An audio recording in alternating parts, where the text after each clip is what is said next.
Good morning and welcome this morning to another great webcast from Schwab Coaching. My name is Ben Watson. I'm an education coach and senior manager here at Charles Schwab. I'm joined out there in the chat by my good friend Kevin Horner. He's there to help facilitate the conversation this morning. So if you're joining us live, welcome. Be a part of the conversation by chatting in your questions, and Kevin will try to answer those, and I'll try to keep an eye on those as well. If you are joining us in the recorded version of this webcast, we would be happy to respond to your comments in the comment section. That's our way of having a conversation with you if you watch us in the recorded version. So it is Cryptocurrency Basics once again this morning. This is the fourth in a four-part series that we do in rotation at the moment.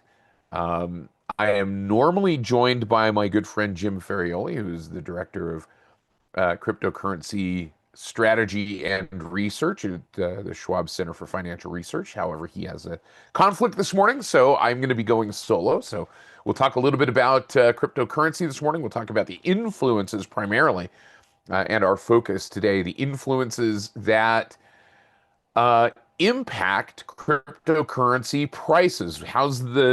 How does the price move in relationship to various forces at work out there in the market and elsewhere? So as we get into this discussion today, a couple of quick housekeeping items that we need to take care of. Remember that everything we talk about, simply for illustrative and educational purposes only. It is not any kind of a recommendation. It is not an advice or solicitation of any particular account type or strategy or symbol or anything else that you might use. We're going to use some technical analysis in this discussion as a part of the process of understanding the forces at work. However, technical analysis, fundamental analysis, probability analysis, all of those are theoretical. None of those are guarantees as to what the market is going to do. And because of that, Schwab doesn't recommend the use of technical analysis or really any one method of analysis as the sole means of investment research. There are risks involved in trading, including the loss of principal for some products and strategies, including futures and things like that. That could result in the loss of more than the initial investment. We're not going to talk specifically about trading futures in this discussion. However, we will mention it as a technical analysis tool and as one of the forces and components that drives cryptocurrency prices. So I want to make mention of this. Trading futures is a highly leveraged activity. It has very specific risks. It is not suitable for all investors, and it requires separate trading authorization. So understand that as we get into this discussion. Now, digital currencies like Bitcoin, which we will talk about today, they are highly volatile. They're not backed by any central bank or government. They lack many of the regulations and consumer protections that legal tender currencies and regulated securities have. Therefore, they should be considered to be a speculative instrument and a highly risky speculative instrument.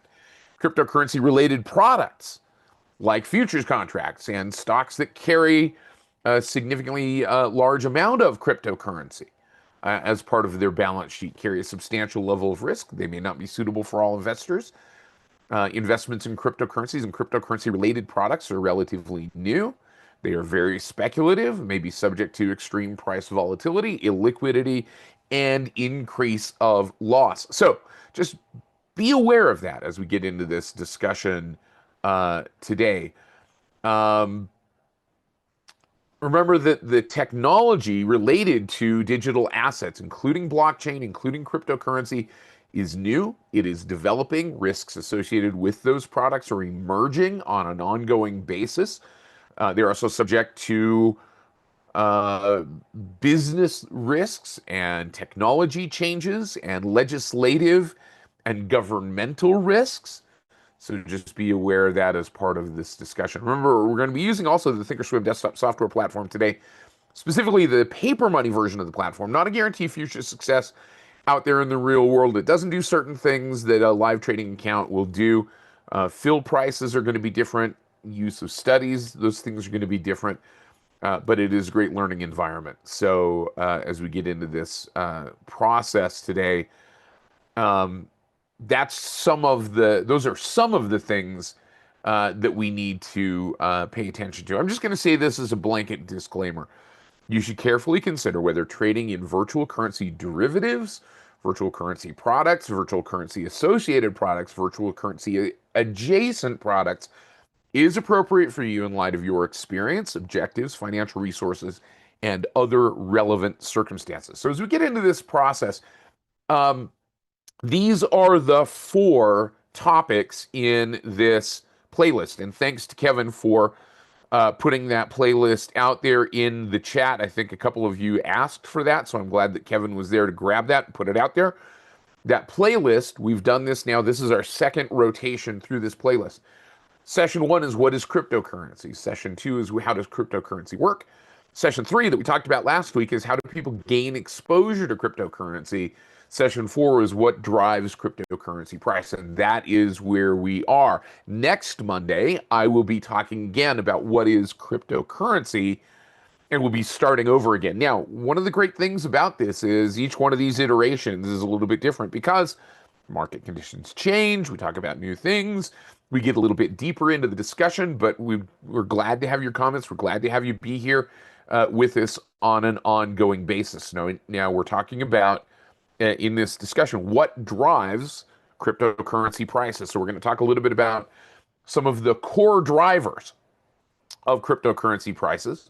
We're going to talk about crypto fundamentals. Crypto fundamentals, when we start talking about things like Bitcoin, for instance, are going to be things like the cost of mining, the finite supply. Now, that may be different for other cryptocurrencies, for other digital assets, for other types of technologies, but we're going to use some of the basics.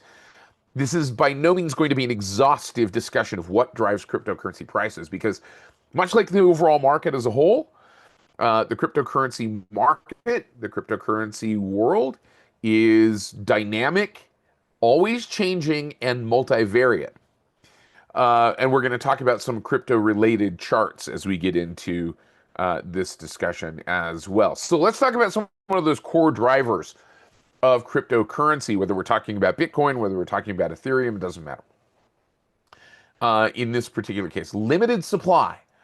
Whether that limited supply is due to the design of the cryptocurrency, like Bitcoin, which has a finite number of coins that can be mined. In fact, Bitcoin's code enforces a hard limit of 21 million tokens. So that establishes that structural scarcity.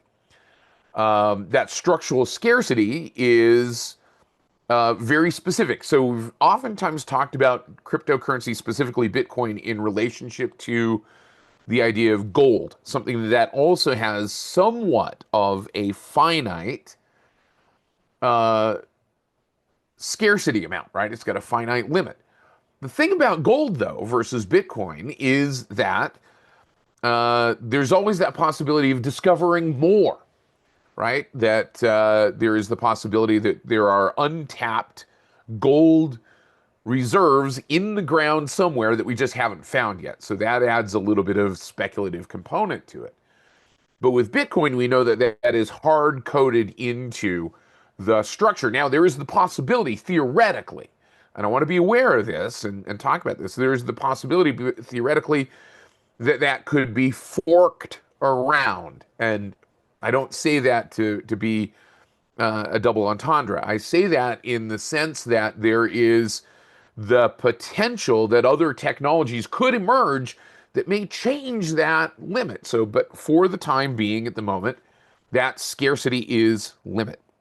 Now, other types of coins and tokens have other components that factor into that scarcity discussion, including the idea of burn rates, right? That those tokens get pulled out of, or those coins get pulled out of circulation. You think about that in relationship to, say, for instance, our physical paper US dollars. They have a finite lifespan. They get burned literally As they come back into circulation, go into Federal Reserve banks, and their condition deteriorates, they get burned and new dollars get printed. So there's a burn rate to some cryptocurrencies that keeps the supply at a finite level. That adds to that scarcity component. Now, if the adoption rate of Bitcoin or Ethereum or other cryptocurrencies increases, that could create additional demand. So the basic core drivers of cryptocurrency, supply and demand, and what drives supply and demand, but fear and greed, perhaps. So positive news and sentiment, that drives demand. Negative news and sentiment, that drives fear. That maybe reduces demand. That creates more selling pressure. So interest rates are another core driver of cryptocurrency. One of the high correlations, and we'll try to take a look at this a little bit on the Thinkorswim platform when we jump out there, but the rate of money supply growth correlates very strongly to Bitcoin prices. That's one of the drivers. So when money supply, we'll call it M2, when that money supply grows, which is inflationary to dollar values, that drives typically investors who are looking for stability in dollar values into currencies that are not necessarily correlated. So they go to perhaps Bitcoin, they go to gold, those types of things, right? Regulatory approval or likelihood of regulatory approval may drive demand for products. So, for instance, one of the things that's been going on in the news recently is the potential for passage of the Clarity Act, which would resolve some issues, not all issues, not exhaustive. So I'm going to say may resolve some issues in the cryptocurrency legislative scenario if the likelihood of passage of that Clarity Act increases. That increases demand for Bitcoin as well as other digital products. If the likelihood of passage of that legislation decreases, that may decrease the demand for Bitcoin and other digital products. So these are some of the characteristics, some of the core drivers for digital assets. Now, again, individual digital assets, individual tokens, individual coins may have their own specific functions, but this is kind of a broad stroke in covering some of those ideas. So let's talk again a little bit about some of these fundamentals as we get into some of these fundamental characteristics. Token supply. So we've talked a little bit about the burn rate. We talked a little bit about the finite or hard-coded scarcity limit. So one of the fundamental drivers of cryptocurrency price is the total number of coins or tokens that exist for a particular cryptocurrency, or what the burn rate is. Now, in a token that does not have a hard-coded, or a coin that does not have a hard-coded finite limit like Bitcoin, the rate of burn can be changed. And so that can change the total token supply. If that burn rate increases, that means total supply may shrink. When supply goes down, demand goes potentially up, and prices go up. When supply goes up, maybe demand goes down, and prices go down. So that's kind of, again, going back to the basics of supply and demand. Now, one of the other fundamental aspects is network fees.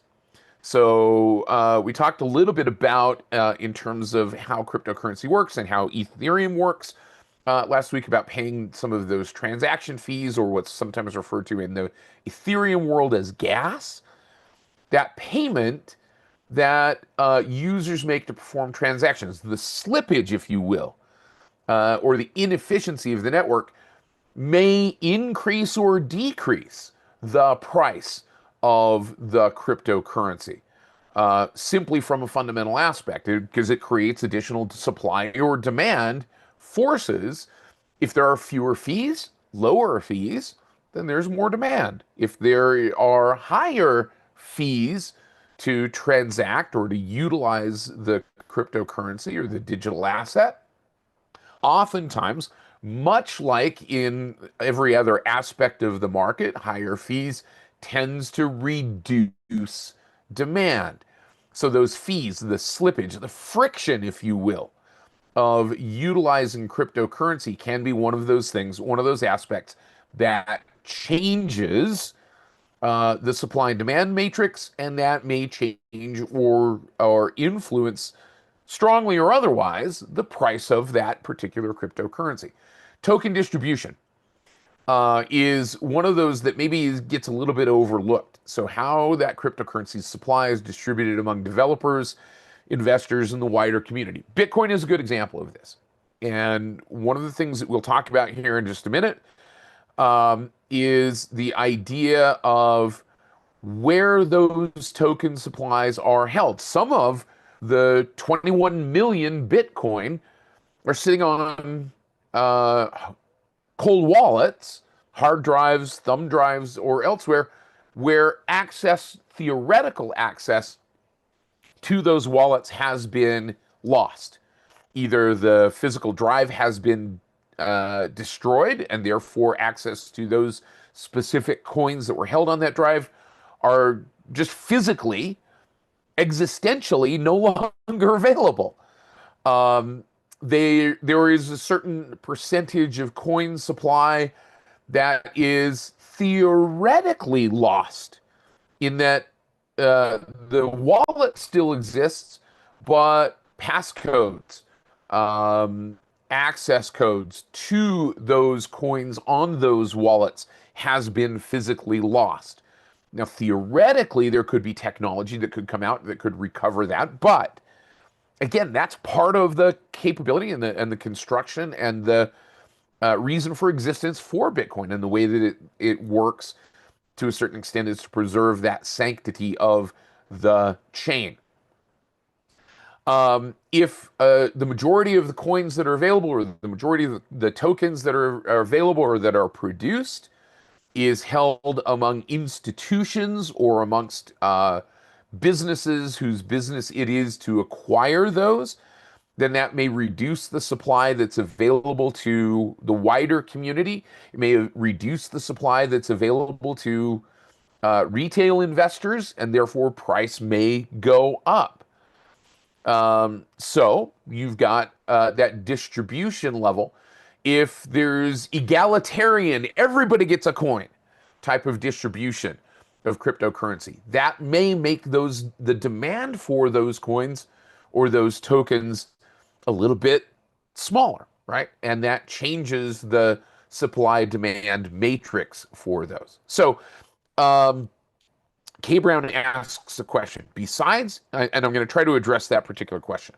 Besides halving, what else causes burn? So we've talked about halving, and we've talked about that kind of token supply, right? And the idea that, let's pop back to this next slide, because this will kind of talk through that process.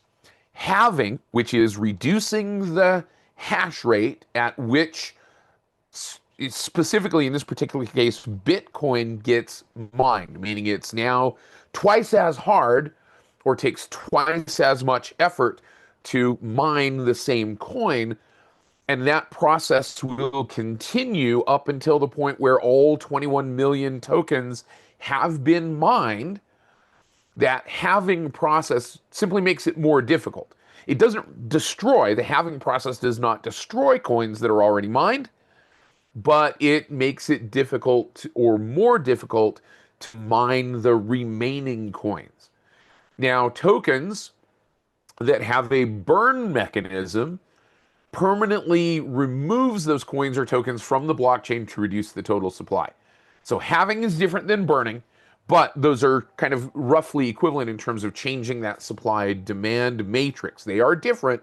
However, the burn mechanism can be adjusted by the consensus of the blockchain technology, that burn mechanism can be increased or decreased to change the amount. And it's just the same thing that, say, for instance, the Federal Reserve and the Treasury does in terms of regulating the rate of growth of fiat currencies, dollars that we have in the money supply.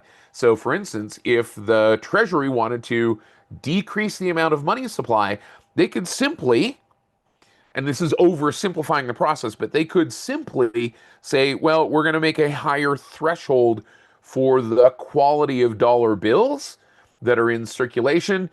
Those that don't meet that higher threshold get burned and taken out of the money supply, and therefore there's fewer dollars out there in circulation.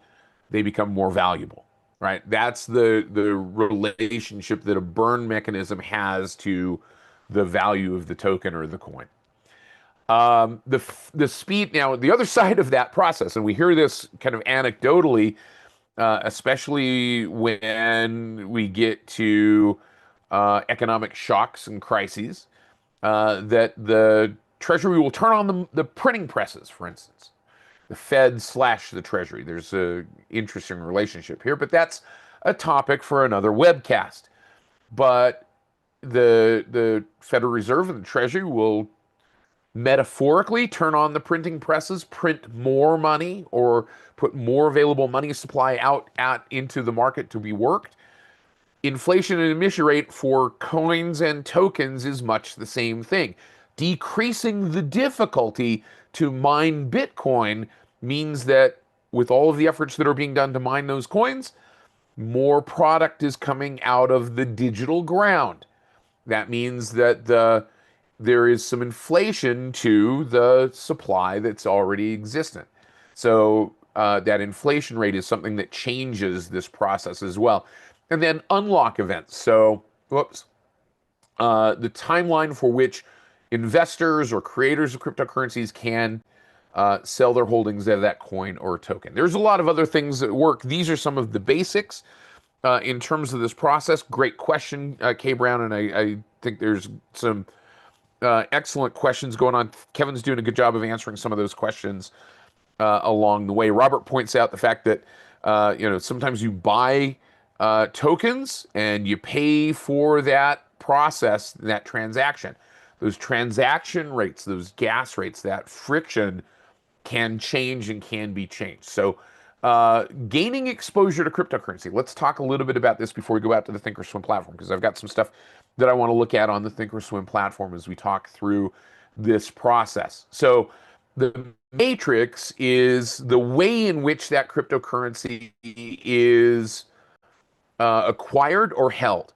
The other side of the matrix compares the ease of use, the cost, the security, whether that's direct or indirect, and the use case for that particular process. So direct ownership, meaning a trader or an investor having a wallet or some means to hold the coin itself or the token itself.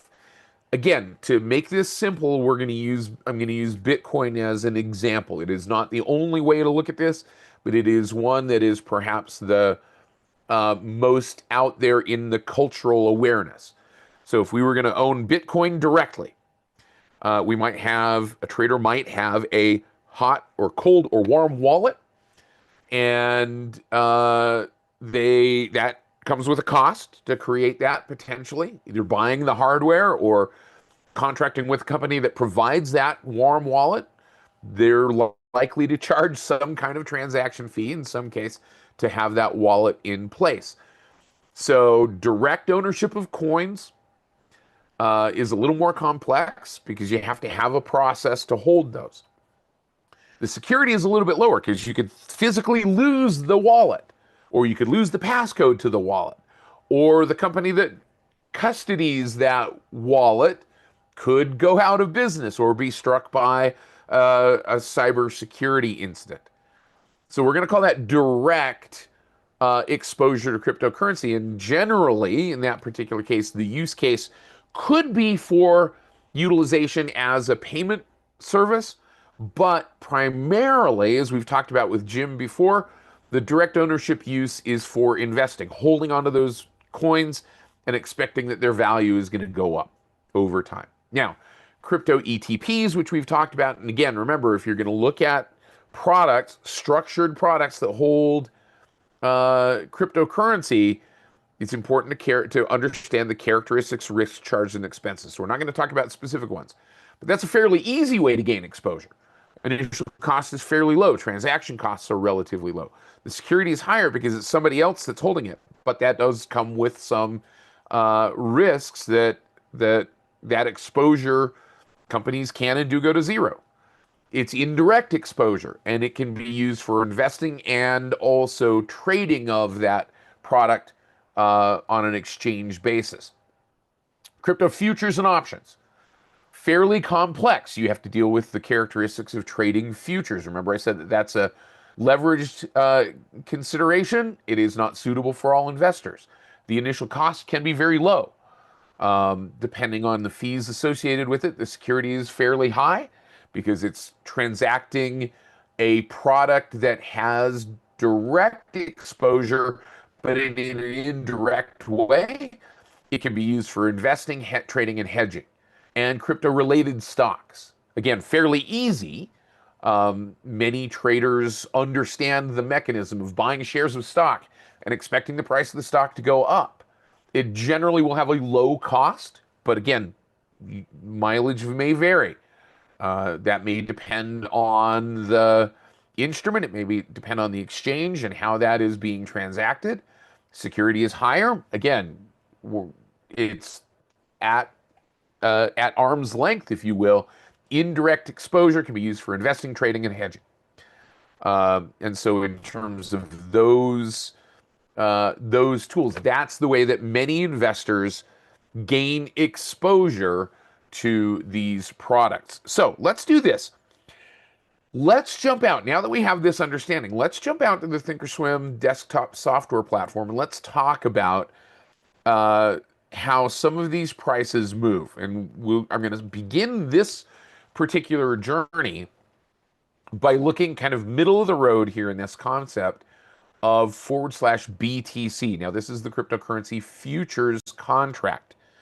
Once again, I'm using this for a technical analysis discussion to illustrate market movement, not to suggest or discuss trading this particular futures contract or any other particular futures contract.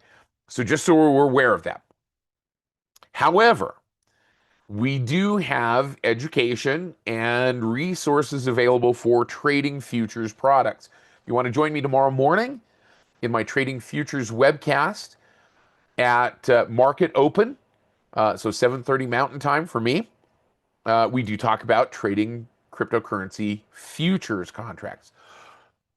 But this is a representation of a tool that is used by many traders as a metric of Bitcoin prices, because it's going to stay fairly close to the price of spot Bitcoin. But futures contracts are not spot commodities or spot currencies or spot cryptocurrencies. This is an expectation. This contract represents a certain notional value of whatever that product is, in this case, Bitcoin spot, but it does not have direct exposure to that. So we can see that Bitcoin has been trending down, perhaps finding a little bit of a horizontal support level in terms of technical analysis. And again, I'm going to say, using this as a mechanism for evaluating the market, not as a recommendation or a discussion of trading this particular product. Now, one of the other components, and the reason I'm going to talk about this in this relationship, is what makes up the notional value of this Bitcoin futures contract? Well, that's going to be spot crypto, right? The driver for this Bitcoin futures contract is the underlying product of spot crypto. So I'm going to change this symbol really quickly to BTC/USD/US dollars. So this is Bitcoin USD. This is what's considered to be spot crypto. This is crypto or Bitcoin's priced in US dollars. That relationship, BTC forward slash USD, is one that we're used to and we understand. We just don't know that we understand it that way. If I were to take a share of AAPL, Apple, and I were to put it on the chart, and again, not a recommendation of an individual symbol, but this is Apple, but what's left off and implied here is this part, AAPL forward slash USD. If I were to price Apple in US dollars, I don't need to because it's implied, we're looking at this on a US exchange, it's implied that that is Apple priced in US dollars. I could price Apple relative to other currencies, but if I do USD forward, or excuse me, BTC slash USD, now we're seeing that spot crypto price. It's just priced in US dollars. That's why the symbol is the way that the symbol is. Now you can see the relationship here. If we look at Bitcoin slash US dollars, I'm going to put on an overlay on this particular chart. I'm going to do a comparison line, and I'm just going to turn that on. And the purple line that I've got here on the chart is, and you can see the relationship there, that purple line is that forward slash BTC futures contract that we looked at just a few minutes ago. So you can see the very close, in fact, I'll even zoom a little more closely in here. You can see that close relationship between spot Bitcoin and the Bitcoin futures contract. Here's what keeps those two things together. If one or the other of those two products, either the Bitcoin futures contract or the Bitcoin spot price, were to diverge significantly from the other, institutional investors could buy one and sell the other, or sell one and buy the other, and through that arbitrage process, bring those prices back into line with one another. Now, sometimes futures trade at a discount too. Generally futures trade at a premium to spot, because there's a reason why they're called futures, because there's an expectation of price movement out into the future.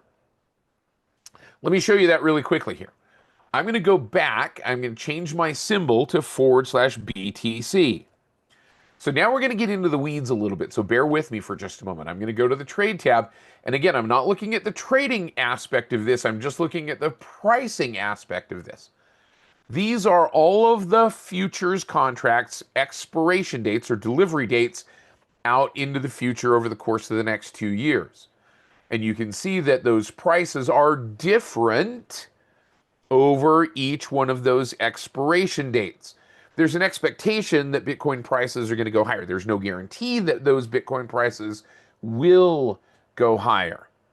But given the fact that there is that expectation, or what's normally referred to as contango, a forward expectation of prices, there's going to be an arbitrage between those two. So if one gets speculated higher than the other, meaning if the futures get speculated higher than the Bitcoin spot, there's going to be that arbitrage relationship that will bring them back together. Now, another thing to think about, let's go back to the chart for just a minute. I'm going to bring back on my chart BTC forward slash USD. This is Bitcoin, US dollar, this is spot. I'm going to take that Bitcoin futures contract off of there in a comparison line so it cleans it up a little bit. Now, there is a function of Bitcoin mining, and I'm going to talk about this for just a second.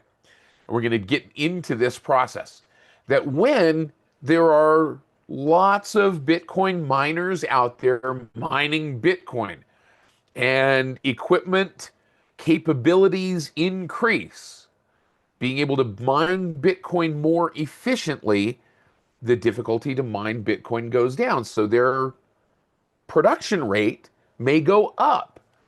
So guess what tends to happen?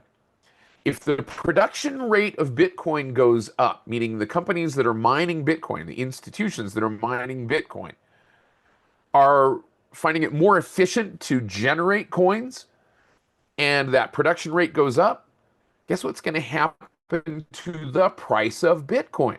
it's gonna go down because you've got more supply coming into the mix. So by nature, the calculation and the algorithm for the blockchain is set up so that that difficulty increases. That's hard coded with the halving process, but it also changes on an ongoing basis. So if the cost to manufacture or mine Bitcoin increases beyond a certain rate. Now, think about how a typical Bitcoin mining process works. It's mathematical servers, it's computer servers that are being used to solve those mathematical functions that are then rewarded with Bitcoin. If that becomes easier and more efficient, then whoever that producer is or that miner is that's doing it at scale makes more potential money. But if the cost to mine Bitcoin increases, meaning the hash rate decreases, then it becomes less efficient to mine Bitcoin. And so Bitcoin miners, like individuals or smaller companies that have smaller resources, it becomes less efficient for them to mine Bitcoin. It becomes more costly for them to mine Bitcoin. So there's kind of an artificial floor that comes into play when mining Bitcoin.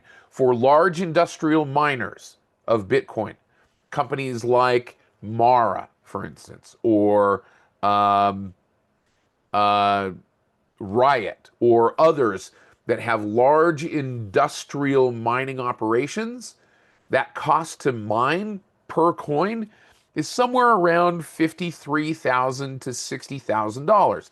And you can see that that's kind of been that structural floor for a while.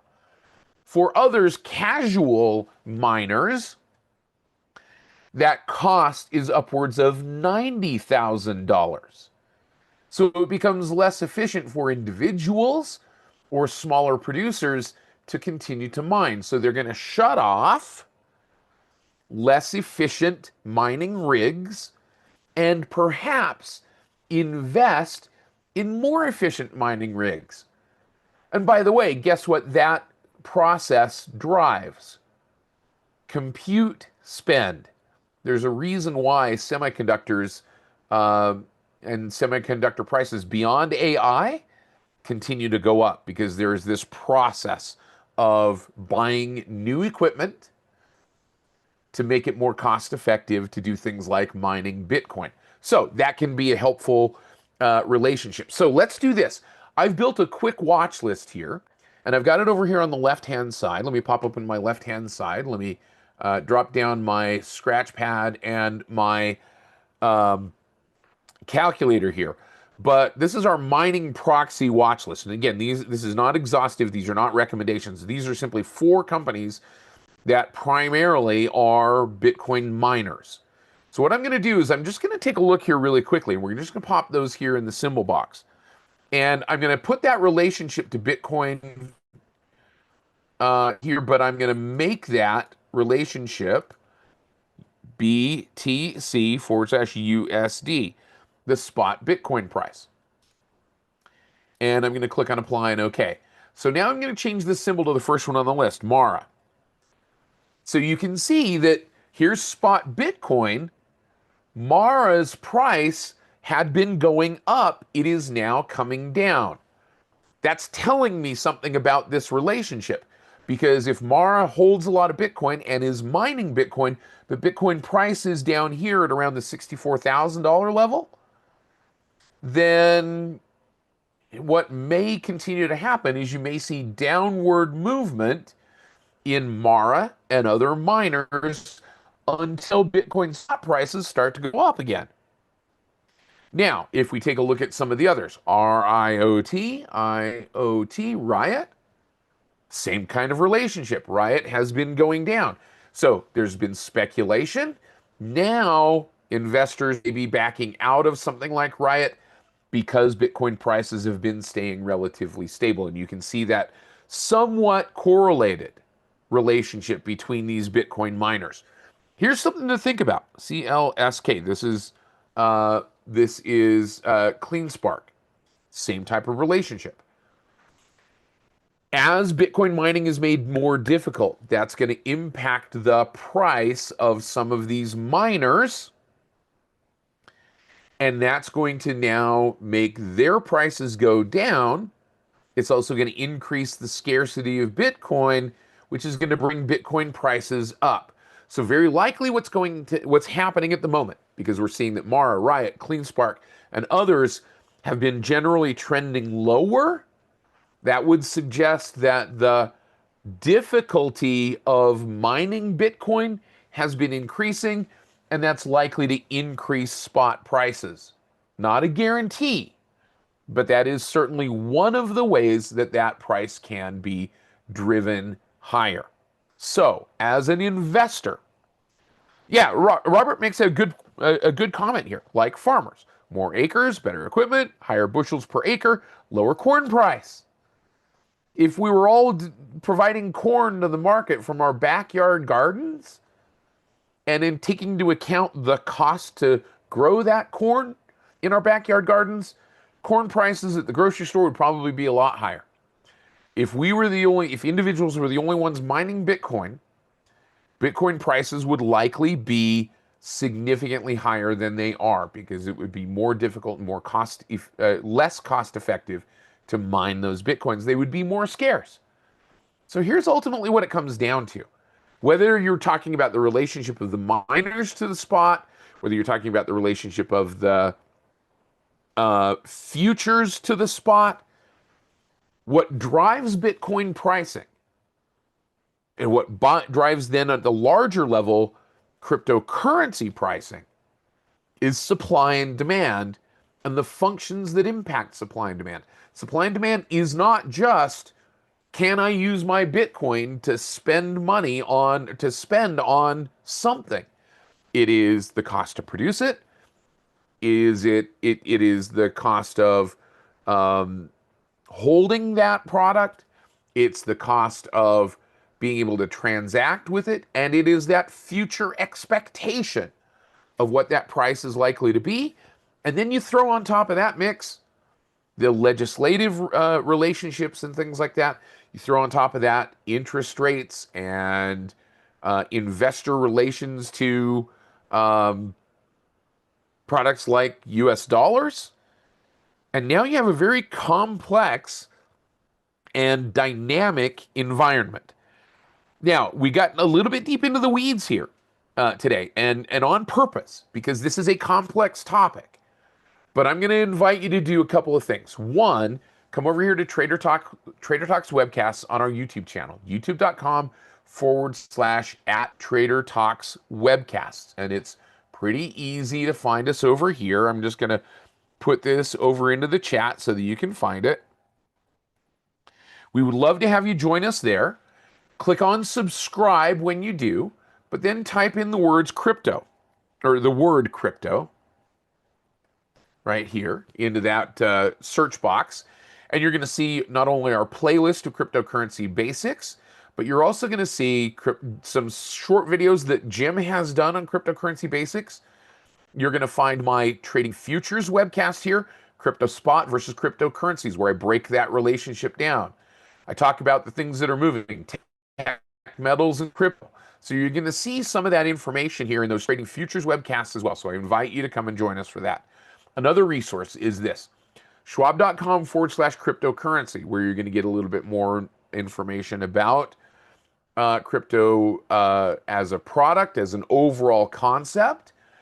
But those are going to be the primary resources that I'm going to direct you to. Now, there's a lot of information out there. Trading cryptocurrency and exposing your portfolio to cryptocurrency is something that people think about a lot, but maybe don't engage in necessarily. So make sure that you're informed when you make those decisions about adding cryptocurrency exposure to your portfolio. Be informed, and we're giving you some resources. It is not suitable for all investors. So be aware of that. And there are dynamic forces that are changing. So hopefully this has added a little bit of insight to the idea of what drives cryptocurrency prices. And some of the forces, by no means exhaustive, but my thanks to Kevin Horner for helping out. My thanks to Andrew for being our great production team today. To Jim Ferrioli, even though he's not here today, he's taught me a lot about cryptocurrency.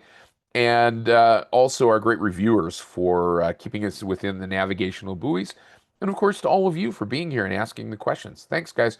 Have a great day. I will see you later today for trading using technical indicators, and then I'll be back tomorrow morning for trading futures, and we'll talk more about cryptocurrency then. Take care, everybody. Bye bye.